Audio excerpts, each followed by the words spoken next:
nga ako sa tatay kong kapre dahil lumipat na rin eh. Shoot, amare, di na pala siya natutulog. Mukhang love quarrel pa rin sila ni nanay pero pinabauna naman siya ng electric fan na uubo-ubo. Pero syempre, mag-aaway lang pero hindi maghihiwalay. Medyo scary lang dahil nadadagdagan kami kapag nagbabati sila. Nandito nga ako sa bahay ng mga kapatid ko pero yung tatay ko yung naabutan ko. Mare, nag-alsa balutan na yata siya. Hindi kasi siya umuwi ng bahay. Mukhang may love quarrel sila ng nanay kong aswang. Kahit pala mga laman lupa nagkakaproblema din sa relasyon. Tayo pa kayang mga tao. Nandito nga ako ngayon dahil dineliver na yung ipang bububong sa hagdan. Deadma muna kay tatay dahil mukhang hindi pa siya ready mag-open up. Hindi kasi nila sinasabi yung pag-aaway nila pero mararamdaman mong may sign. Hindi na mahalang tawagan nila kundi pangalan na. O diba, first name basis ang atake. Mukhang hindi naman malala dahil hindi pa tinatago yung maintenance niya. Nga yung pangbubong at hindi ko alam ang tawag dito. Basta ganito yung itsura niya, tumatagos yung liwanag. Mukhang aesthetic naman siyang tingnan kapag naikabit na. Kailangan kasi niyan para hindi sila mabasa kapag umulan. Ring at aakyat ako para ma-check ko kung ano ba yung tinulugan ng tatay ko. Mare, baka may puno na ng akasya sa kwarto. Alam niyo naman, doon naglalagay ang kapre.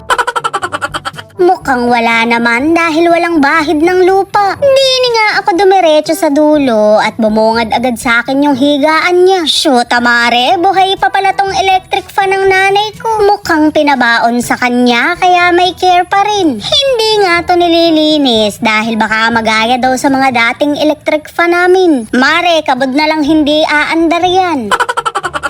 Naglayas talaga siya dahil ere yung higaan niya. May sapin at kumot na nga dito, tsaka una na mabantot. May pinagmanahan talaga si Tagilid dahil hindi siya nakakatulog na hindi amoy laway ang unan. Mare, amoy luga na nga yata. Huwag na nating amoyin at baka kabod na lang akong mag-disappear.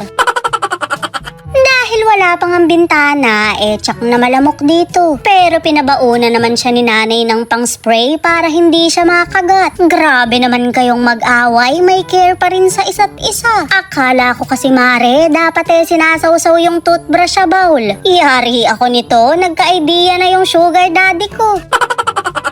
Flex ko nga lang yung nails ko na 1 month na wala pang natatanggal. Ang ganda, diba? Parang kasarap maglaro ng Jack and Poy. Ikaw ha, iba yung nasa isip mo. Ang presko palang tumambay dito dahil malilim. Nasa likuran kasi yung araw kaya patagilid yung ginawang bahay sa kanila. Nakita niya naman nakaka-istambay yung tatay ko kahit tirik pa yung araw. Pero wala pa rin siyang bebe kaya siguro malungkot siya. Huwag muna kayong magbate baka magkabunso na naman kami. Abay, 6 na kami, 6 na beses na rin kayong nagkakabati.